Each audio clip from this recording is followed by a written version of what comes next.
Hello student, welcome to my channel विद्या का ज्ञान।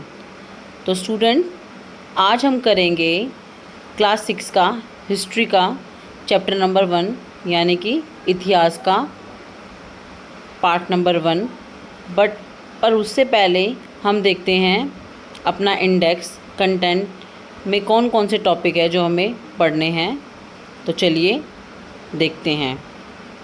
बुक का नाम है हमारा अतीत 1। 6th क्लास की बुक का अतीत 1 है, 7th क्लास में अतीत 2 है और 8th क्लास में अतीत 3 है। तो पहले हम स्टार्ट करेंगे 6th क्लास का, फिर उसके बाद 6th क्लास की कंप्लीट हो जाएगी तो हम स्टार्ट करेंगे 7th का और ऐसे ही 8th क्लास का। तो इस सीरीज़ में स्टार्ट कर रही हूँ बच्चों आज से ही।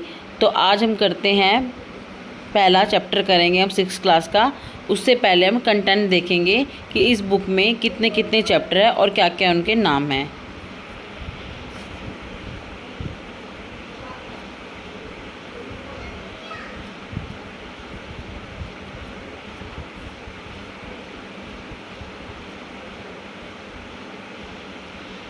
तो बच्चों, ये है आपका इंडेक्स, देख पा रहे होगे आप। थोड़ा जूम कर देती हूँ, ठीक है बच्चों। तो इसका पहला चैप्टर है प्रारंभिक कथन, क्या, कब और कहाँ कैसे। दूसरा है आखेट खाद्य संग्रह से भोजन उत्पादन तक। सेकंड है आरंभिक नगर। आपका 4th चैप्टर है क्या बताती है हमें किताबें और कब्रें। 5th चैप्टर है आपका राज्य, राजा और एक प्राचीन गणराज्य। और 6th चैप्टर आपका होगा नए प्रश्न नए विचार। आगे देखते हैं।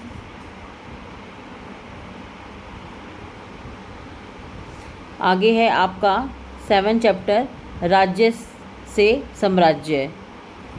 8th चैप्टर है आपका बच्चों गांव, शहर और व्यापार। 9th चैप्टर है नए साम्राज्य और राज्य। और 10th है आपका इमारतें, चित्र तथा किताबें। तो बच्चे, टोटल इसमें 10 चैप्टर है जो आपको 1 बाय 1 करने हैं। तो आज मैं स्टार्ट करती हूँ बच्चों चैप्टर नंबर 1, प्रारंभिक कथन, कब, कहाँ और कैसे। ये है कक्षा नंबर 6 यानी कि क्लास 6 का चैप्टर नंबर 1, अध्याय 1, क्या, कब, कहाँ और कैसे। तो चलिए बच्चों पढ़ते हैं। रशीदा एक लड़की है। उसका सवाल है, रशीदा बैठी अखबार पढ़ रही थी। अचानक उसकी निगाह एक सुर्खी पर पड़ी। 100 साल पहले। वह सोचने लगी कि यह कोई कैसे जान सकता है इतने वर्ष पहले क्या हुआ था। तो बच्चों, ये रशीदा है, ये अखबार पढ़ रही थी। तो ये इसकी निगाह एक सुर्खी पे पड़ी, 100 साल पहले की सुर्खी थी वो। तो सोचने लगी कि 100 साल पहले, इतने वर्ष पहले क्या हुआ था। तो बच्चों, कैसे पता लगाएं 100 साल पहले क्या हुआ था। यह जानने के लिए कि कल क्या हुआ था तुम रेडियो सुन सकते हो, ठीक है बच्चों। टेलीविज़न देख सकते हो या फिर अखबार पढ़ सकते हो। साथ ही यह जानने के लिए पिछले साल क्या हुआ था तुम किसी ऐसे व्यक्ति से बात कर सकते हो जिसे उस समय की स्मृति हो, लेकिन बहुत साल पहले ऐसे हुआ था। यह कैसे जान सकें बच्चों। जैसे कि आपको पता है, हमारे घर में बड़े हैं, हमारे मम्मी पापा, हमारे दादा दादी। तो पुरानी बातें, पुराने ज़माने की बातें हम उनसे पूछ सकते हैं। जैसे देखा होगा तुम्हारे घर में अलग अलग तरह के कोई बर्तन होंगे, कोई पुराने ज़माने की किताबें होंगी, तो वो आप अपने दादा दादी और मम्मी पापा से पूछ सकते हैं। तो ऐसे रशीदा भी सोच रही है कि मैं कैसे जानूं, ठीक है बच्चों। अगला है अतीत के बारे में हम कैसे जान सकते हैं, यानी कि हमारे पास्ट के बारे में हम कैसे जान सकते हैं। अतीत के बारे में बहुत कुछ जाना जा सकता है, जैसे लोग क्या खाते थे, कैसे कपड़े पहनते थे, किस तरह के घरों में रहते थे। हम अखेटों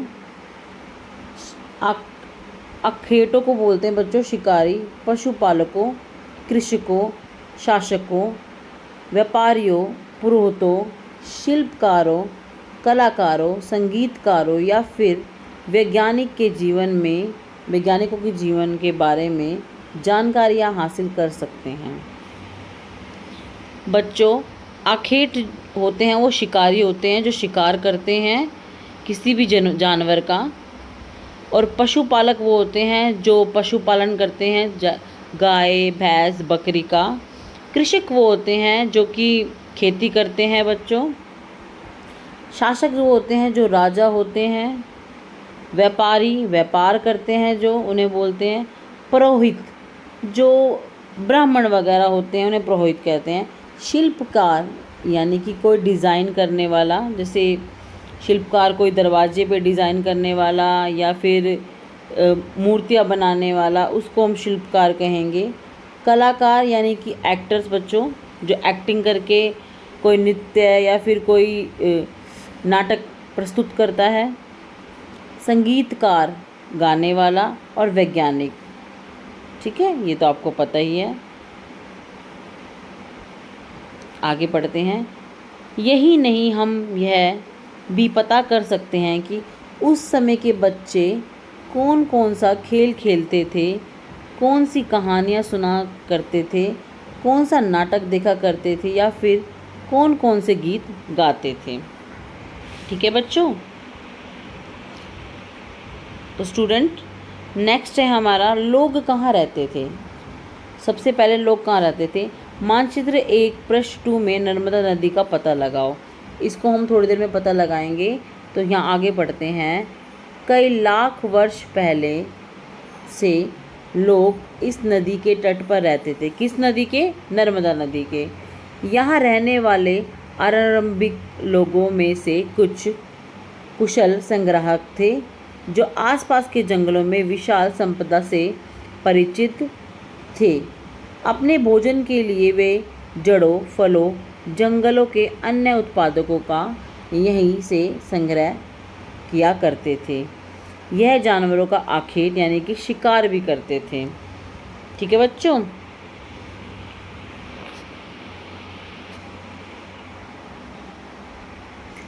अब तुम उत्तर पश्चिम की सुलेमान और कीर्थक पहाड़ियों का पता लगाओ। तो हमें सबसे पहले जाना पड़ेगा अपने मानचित्र की ओर। सबसे पहले तो हमें पता करना होगा बच्चों कि नर्मदा नदी कहाँ है। तो चलो मैं आपको नर्मदा नदी के बारे में दिखाती हूँ। नर्मदा नदी ढूंढो बच्चों, आपको दिखाई दे रही है नर्मदा नदी कहीं? नर्मदा नदी हमें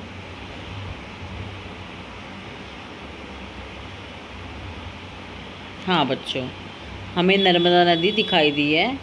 मैं आपको भी दिखाती हूँ नर्मदा नदी कहाँ है। ये हमारी नर्मदा नदी जो कि विंध्य की पहाड़ियों से नीचे है, सतपुड़ा और ताप्ती नदी से आगे है। ठीक है बच्चों, ये है हमारी नर्मदा नदी। और पीछे हमारा क्या क्वेश्चन था एक, कि क्या पता लगाना है हमें। उत्तर पश्चिम की सुलेमान और कीर्थक पहाड़ियाँ। उत्तर पश्चिम की सुलेमान और कीर्थक पहाड़ियाँ। चलो इनको हम देखते हैं। तो बच्चों ये देखो आप अपने नक्शे में, थोड़ा जूम कर देती हूँ आपके लिए। ये है सुलेमान और कीर्थक की पहाड़ियाँ। बच्चों ये अपना इंडिया है, भारत है। ये लाइन आपको दिख रही होगी। और इस तरफ जो है ये पाकिस्तान है। तो पाकिस्तान की तरफ है हमारी कीर्थक और सुलेमान की पहाड़ियाँ जो कि सिंधु नदी के आसपास है।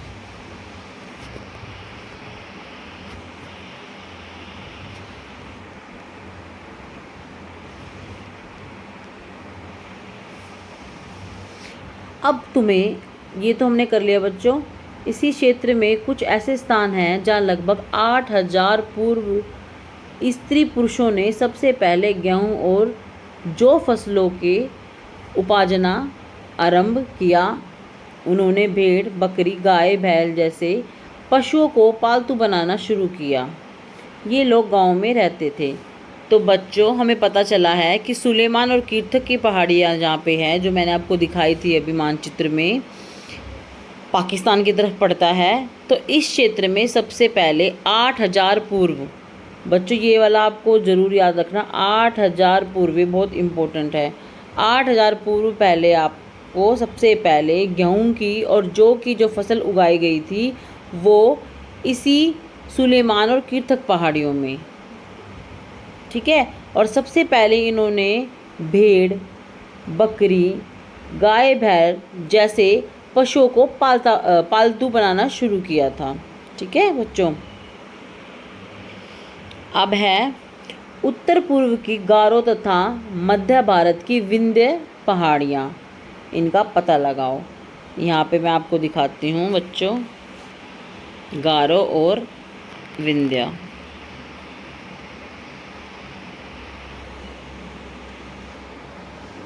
ये बच्चों थोड़ा जूम कर देती हूँ।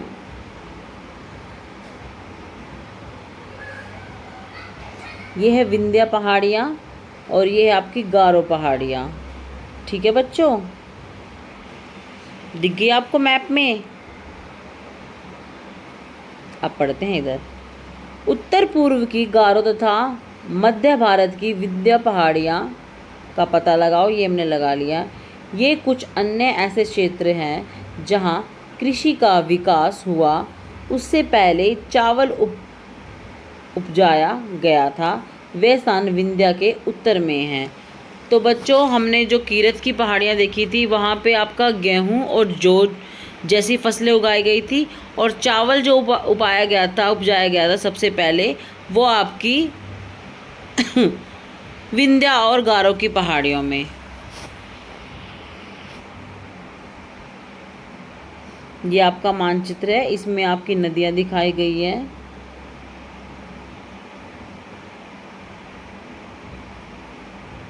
चलो बच्चों,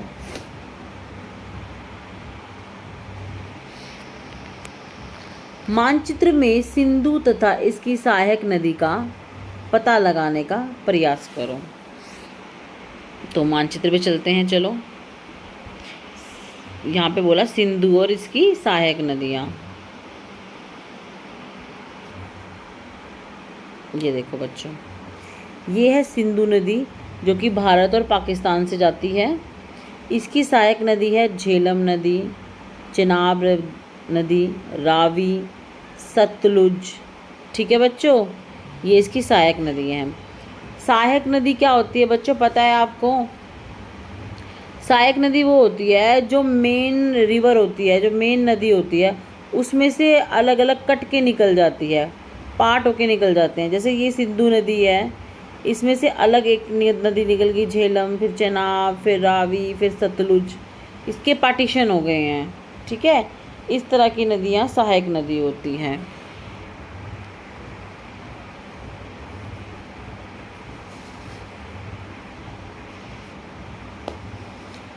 सहायक नदियाँ उन्हें कहते हैं जो एक बड़ी नदी में मिल जाती है, जो एक बड़ी नदी में मिल जाती है, ठीक है बच्चों। जैसे मैंने आपको दिखाई थी छोटे छोटे पार्टीशन है, ठीक है, वो छोटे छोटे पार्टीशन बड़ी नदी में जाके मिल जाते हैं। लगभग 4100 वर्ष पूर्व इन्हीं नदियों के किनारे कुछ आरंभिक नगर फूले पले, यानी कि 4700 वर्ष पूर्व पहले इन्हीं नदियों के आसपास लोगों ने रहना शुरू किया। गंगा व इसकी सहायक नदियों के किनारे तथा समुद्र तटवर्ती इलाकों में नगरों का विकास लगभग 250 वर्ष पूर्व 2500 वर्ष पूर्व हुआ, ठीक है बच्चों। गंगा और इसकी सहायक नदियों का पता लगाओ। चलो हम गंगा और इसकी सहायक नदियाँ देखते हैं, फिर से मानचित्र में चलते हैं। जेरी,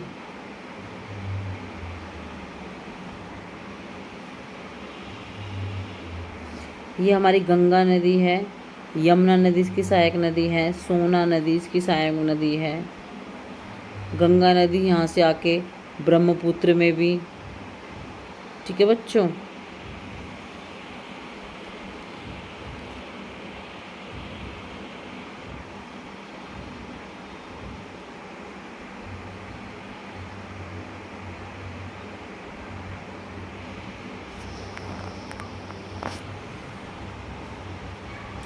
इन नदियों के आसपास का क्षेत्र काल में मगध यानी कि वर्तमान में बिहार के नाम से जाना जाता है। जो आज का बिहार है बच्चों वो मगध है पहले ज़माने का। इसमें बहुत इसके शासक बहुत शक्तिशाली थे और उन्होंने एक विशाल राज्य स्थापित किया था। देश के अन्य हिस्सों में भी ऐसे राज्यों की स्थापना की गई। देश के अन्य हिस्सों में भी ऐसे राज्यों की स्थापना की गई। लोगों ने सदैव उपमहाद्वीप के एक हिस्से से दूसरे हिस्से तक यात्रा की। कभी कभी हिमालय जैसे ऊंचे पर्वत, पहाड़ियों, रेगिस्तान, नदियाँ तथा समुद्र के कारण यात्रा जोखिम भरी होती थी। फिर भी ये यात्री इनके लिए असंभव नहीं था।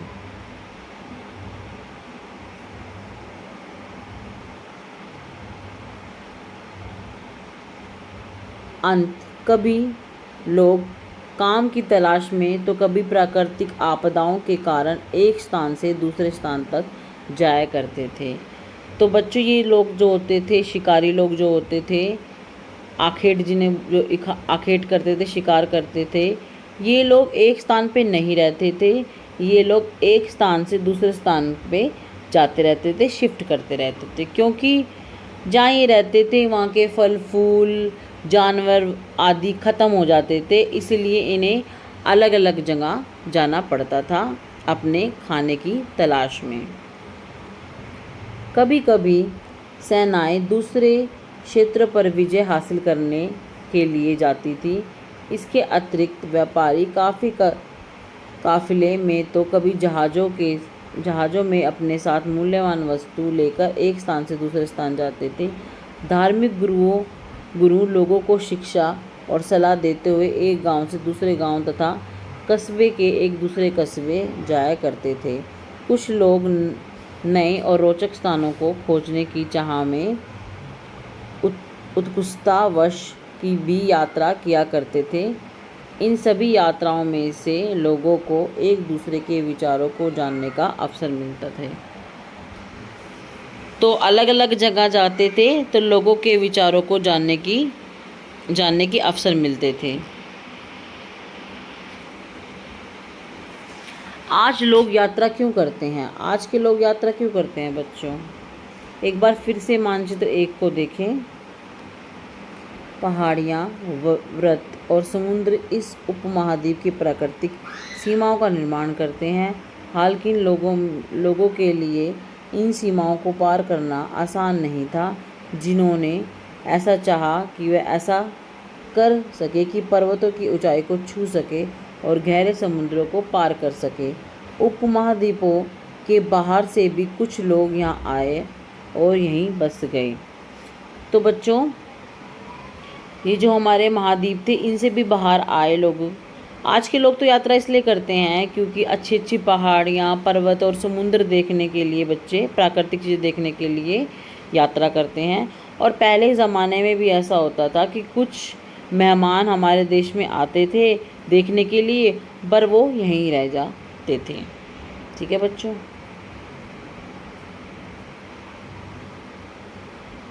लोगों के इस आवागमन से हमारी सांस्कृतिक परंपराओं को समृद्ध किया। कई सौ वर्ष से लोग पत्थर को तराशने, संगीत रचने और यहाँ तक कि भोजन बनाने के लिए नए तरीकों के बारे में एक दूसरे से विचार करते थे। देश के नाम। अपने देश के लिए हम प्राय इंडिया तथा भारत जैसे नामों का प्रयोग करते हैं। तो बच्चों आपको पता है हम अपने देश को इंडिया, भारत, हिंदुस्तान बोलते हैं। बट ये जो इंडिया शब्द है ये इंडिस से निकला था, जिसे संस्कृत में सिंधु कहा जाता है। सिंधु नदी जो है ना पाकिस्तान की तरफ निकलती है। अपने एटलिस्ट के ईरान और यूनान का पता लगाओ। एटलस के ईरान और यूनान का पता लगाओ। लगभग 2500 वर्ष पूर्व उत्तर पश्चिम की ओर से आने वाले ईरानियों और यूनानियों ने सिंधु को हिंदोस अथवा इंदोस और इन नदियों में पूर्व में स्थित भूमि प्रदेश को इंडिया कहा था। ठीक है बच्चों, तो जो ये उत्तर पश्चिम से आने वाले ईरान और ईरानी थे ना, इन लोगों ने हमारे भारत देश में जो सिंधु नदी थी उसको हिंदूस और इंदोस का नाम दिया था, इसलिए हमारे देश का नाम इंडिया रखा गया था। भारत नाम का प्रयोग उत्तर पश्चिम में रहने वाले लोगों ने एक समूह में किया।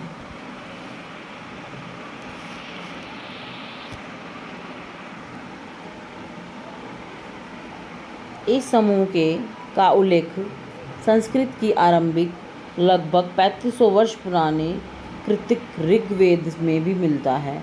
बाद में इसका प्रयोग देश में होने लगा। ठीक है बच्चों, तो पहले 3500 वर्ष पूर्व पहले हम इंडिया को भारत के नाम से जाना करते थे, जब भी नाम पड़ा है भारत, भारतवर्ष। अतीत के बारे में कैसे जानें? अतीत की जानकारी हम कई तरह से प्राप्त कर सकते हैं। इनमें से एक तरीका अतीत में लिखी गई पुस्तकों को ढूंढना और पढ़ना है। ये पुस्तकें हाथ से लिखी होने के कारण पांडुलिपियाँ कही जाती हैं। तो बच्चों, जो हाथ से स्क्रिप्ट लिखी हुई है उनको हम पांडुलिपियाँ कहते हैं, यानी कि मनुस्क्रिप्ट कहा जाता है इनको। अंग्रेजी में पांडुलिपियों के प्रयुक्त होने वाला मनुस्क्रिप्ट शब्द लैटिन शब्द, मैंने आपको बताया ना मनुस्क्रिप्ट कहते हैं, लैटिन शब्द मेन्यू अथवा हाथ से निकाला है। ठीक है, ये पांडुलिपियाँ प्राय ताड़पत्रों पे अथवा ताड़पत्र बच्चों से बोलते हैं, जो पेड़ों की छाल होती है उन्हें हम ताड़पत्र बोलते हैं, अथवा हिमालय क्षेत्र में उगने वाले बुर्जू नामक पेड़ की छाल पर विशेष तरीक़ों से तैयार भोजपत्र पर लिखी मिलती थी।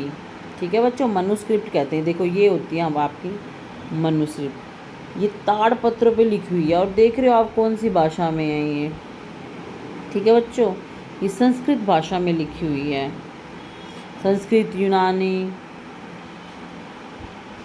इतने वर्ष में इनमें कई पांडुलिपियों को कीड़ों ने खा लिया, तो रखी कीड़ों ने खा लिया पांडुलिपियों ने, तथा कुछ नष्ट कर दी गई है। फिर भी ऐसे कुछ पांडुलिपियाँ आज भी उपलब्ध हैं।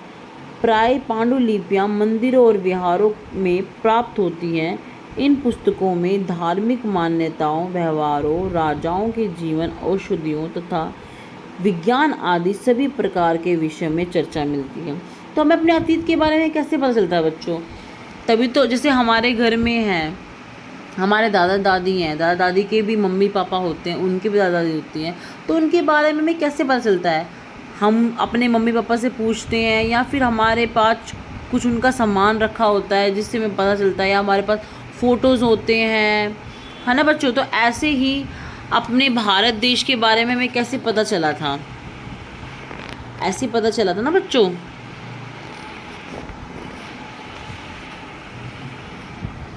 क्योंकि हमें यहाँ पे ताड़पत्र में लिखी हुई मनुलिपियाँ यानी कि पांडुलिपियाँ में मिली थी।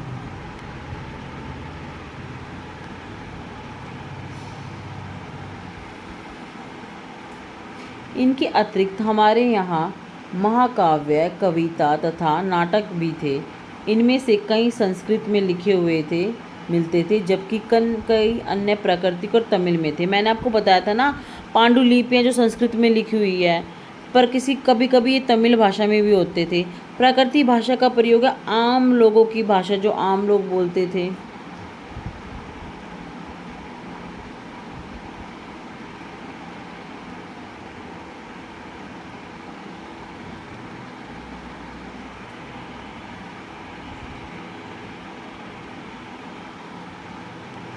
हम अभिलेखों का भी अध्ययन कर सकते हैं। ऐसे लेख पत्थर अथवा धातु जैसी अपेक्षाकृत कठोर सतहों पर उत्कीर्ण किए हुए मिलते हैं। कुछ देखा होगा आपने, कभी कभी कोई हिस्टोरिकल प्लेस होता है, वहाँ पे भी दीवारों पे कुछ ना कुछ लिखा रहता है बच्चों। कभी कभी शासक अथवा अन्य लोग अपने आदेशों को इस तरह उत्कीर्ण करवाते हैं ताकि लोग उन्हें देख सके, पढ़ सकें तथा उनका पालन कर सके। कुछ अन्य प्रकार के अभिलेख भी मिलते हैं जिनमें राजाओं, रानियों सहित अन्य स्त्री पुरुष ने अपने कार्य के विवरण उत्कीर्ण करवाए हों। उदाहरण के लिए प्राय शासकों लड़ाई में अर्जित विजयों का लेखा जोखा लिखते थे, जैसे कि ये आपको दिखाई दे रहा होगा बच्चों।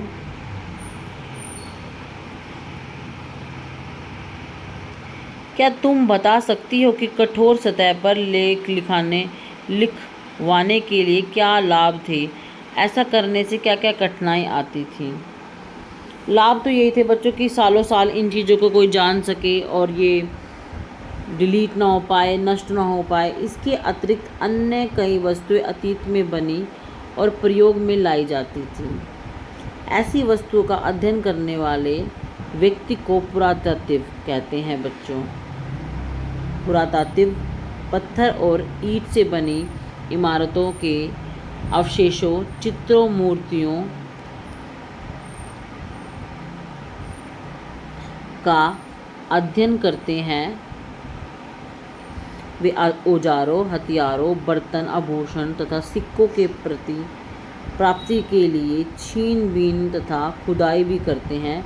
इनमें से कुछ वस्तुएं पत्थर, पक्की मिट्टी तथा कुछ धातुओं से बनी हो सकती है। ऐसे कठोर तत्व तथा जल्दी नष्ट ना होने वाले होते हैं। तो बच्चों मैं आपको देखो चित्र में दिखाती हूँ। ये हमारे पुराने ज़माने की मिली हुई ये सुराही, मटके जैसा कुछ समथिंग है। और ये भी देखो पत्थर के हैं, अवशेष पाए गए हैं। एस्ट्रोलॉजी जो पुरातत्व जिन्हें हम बोल रहे हैं, खोजकर्ता पुरातत्ववाद जानवरों, चिड़ियों तथा मछलियों की हड्डियां ढूंढते हैं। इससे उन्हें यह जानने में मदद मिलती है कि अतीत के लोग क्या खाते थे।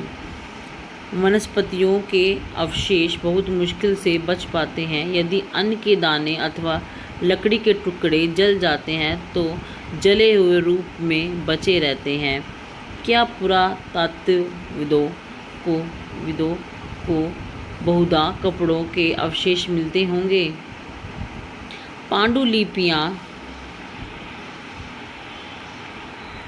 पांडुलिपियाँ अभिलेखों तथा पुरातत्व के ज्ञात जानकारियों के लिए इतिहासकार प्राय स्रोत शब्द का प्रयोग करते हैं।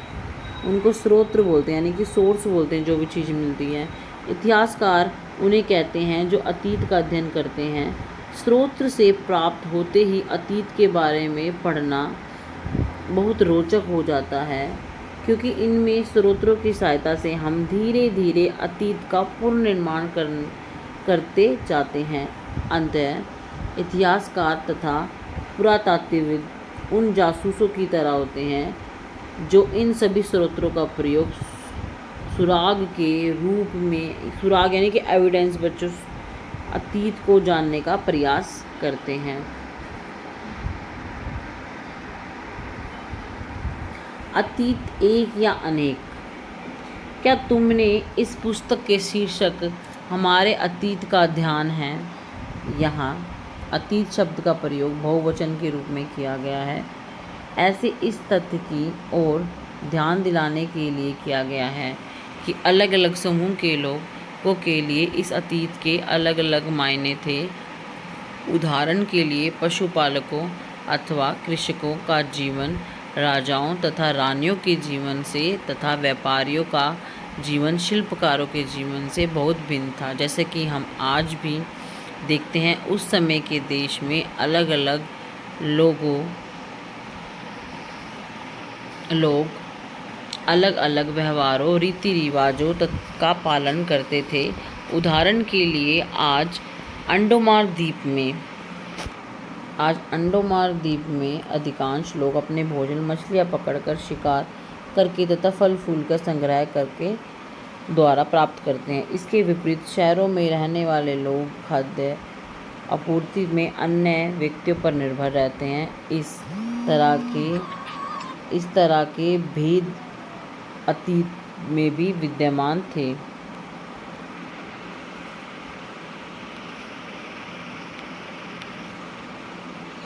इसके अतिरिक्त एक अन्य तरह का भेद है, उस समय शासक अपने विजयों का, जो भी विजय होती थी उनका लेखा जोखा रखते थे, यानी कि जो भी जीत होती थी उनकी लेखा जोखा रखते थे कि आज हमने इतनी फाइट लड़ी है, ये इस तारीख को, ये सब लिखते थे। यही कारण है कि हम उन शासकों तथा उनके द्वारा लड़ी जाने वाली लड़ाइयों के बारे में काफ़ी कुछ जानते हैं, जबकि शिकारी, मछुआरे, संग्रह, कृषि अथवा पशुपालन जैसे आम आदमी प्राय अपने कार्यों का लेखा जोखा नहीं रखते हैं। पुरातात्विक की सहायता से हमें उनके जीवन में जानने में मदद मिलती है, हालांकि अभी भी इनके बारे में बहुत कुछ जानना शेष है। तिथियों का मतलब। अगर कोई तुमसे तिथि के विषय में पूछे तो तुम शायद उस दिन की तारीख, माह, वर्ष जैसे 2000 इसी तरह का कुछ वर्ष बताओगे। वर्ष की यह गणना ईसाई धर्म प्रवर्तक ईसा मसीह के जन्म की तिथि से की जाती है। अंततः 2000 वर्ष कहने का तात्पर्य ईसा मसीह के जन्म के 2000 वर्ष के बाद से है। ईसा मसीह के जन्म के पूर्व सभी तिथियां ईस्वी पूर्व यानी कि ईसा से पहले के रूप में जानी जाती थी। इस पुस्तक में हम 2000 वर्ष को अपना आरंभिक बिंदु मानते हुए वर्तमान की पूर्व की तिथियों का उल्लेखन करेंगे।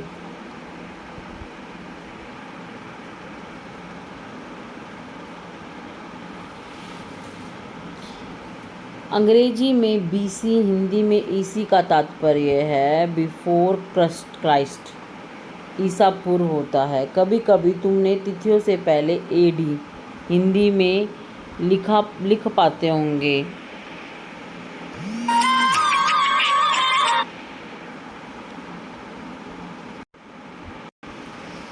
अंग्रेजी में बीसी, हिंदी में ईसा पूर्व से तात्पर्य है बिफोर क्राइस्ट। ठीक है, तो यह एनो डेमिन नामक से 2 लैटिन शब्दों से बना है, जो कि इसका तात्पर्य ईसा मसीह का जन्म, यानी कि बच्चों ये कहा जा रहा है इसके अंदर जब ईसा मसीह का जन्म हुआ था उसके बाद की तारीख को हम बोलते हैं एडी, पहले को बोलते हैं, बाद में बिफोर बीसी। ठीक है, कभी कभी एडी की जगह सीई तथा बीसी की जगह बीसी का प्रयोग होता है। सीई अक्षरों का प्रयोग कॉमन एरा तथा बीसी का बिफोर कॉमन एरा के लिए होता है। हम इन शब्दों का प्रयोग इसलिए करते हैं क्योंकि विश्व में अधिकांश देशों में अब इस कैलेंडर का प्रयोग सामान्य हो गया है। भारत में तिथियों के इस रूप का प्रयोग लगभग 200 वर्ष पूर्व पहले आरंभ हुआ था। कभी कभी अंग्रेजी में बीपी अक्षरों का प्रयोग होता है। ठीक है, तात्पर्य बिफोर प्रेजेंट, वर्तमान से पहले। ठीक है, चलो आओ इसके कुछ प्रश्न करते हैं, पर प्रश्न से पहले देखते हैं कि चैप्टर में कुछ छोटी छोटी हेडलाइन दी होती है, वो बहुत इम्पोर्टेंट होती है बच्चों, उसको हमें पढ़ना होगा। हम शुरू से देखते हैं।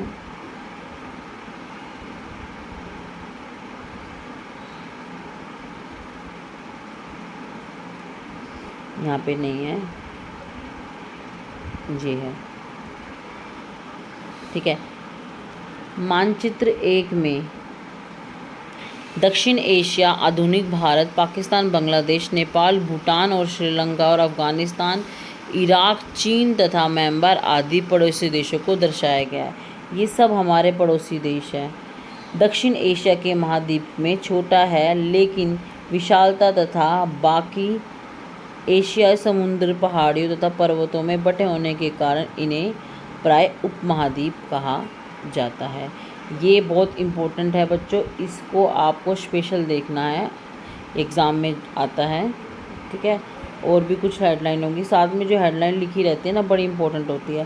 ताड़ पत्रों से बनी पांडुलिपियाँ यह पांडुलिपियाँ लगभग 1000 वर्ष पूर्व पहले लिखी हुई किताब बनाने के लिए ताड़ के पत्तों को काटकर उन्हें अलग अलग हिस्सों को एक साथ बांध दिया जाता था। बुर्ज पेड़ की छाल से बनी ऐसी ही एक पांडुलिपियों को तुम यहाँ देख सकते हो। ये रही वो पांडुलिपि है ना, ये वाली पांडुलिपियाँ, ठीक है। और हमारा क्या है, ये रहा। लगभग 2250 वर्ष पूर्व यह अभिलेख वर्तमान अफ़गानिस्तान के कंधार से प्राप्त हुआ है। यह अभिलेख अशोक नामक शासक के आदेश पर उत्कीर्ण करवाया गया था। इस शासक के विषय में तुम अध्याय 7 में पढ़ोगे। जब हम कुछ लिखते हैं तब हम किसी लिपि का प्रयोग करते हैं। लिपियों अक्षरों के संकेतों से बनी होती है। जब हम कुछ बोलते हैं अथवा पढ़ते हैं तब हम एक भाषा का प्रयोग करते हैं। यह अभिलेख इस क्षेत्र के प्रयुक्त होने वाली यूनानियों और अमेरिकन नामक के 2 विभिन्न लिपियों का भाषाओं में है। और ये देखो बच्चों, बाय एक प्राचीन नगर प्राप्त पात्र। इस तरह के पात्रों बोले तो बच्चों सबूत एविडेंस का प्रयोग 4700 वर्ष पूर्व होता है। दाएं एक पुराना चांदी का सिक्का। इस तरह के सिक्कों का प्रयोग लगभग 250 वर्ष पूर्व होता है। हमारे द्वारा आज प्रयोग में आने वाले सिक्कों को यह सिक्का कैसे बिना, ये सिक्के हैं बच्चों, देख रहे हो, सिक्के हैं, ठीक है।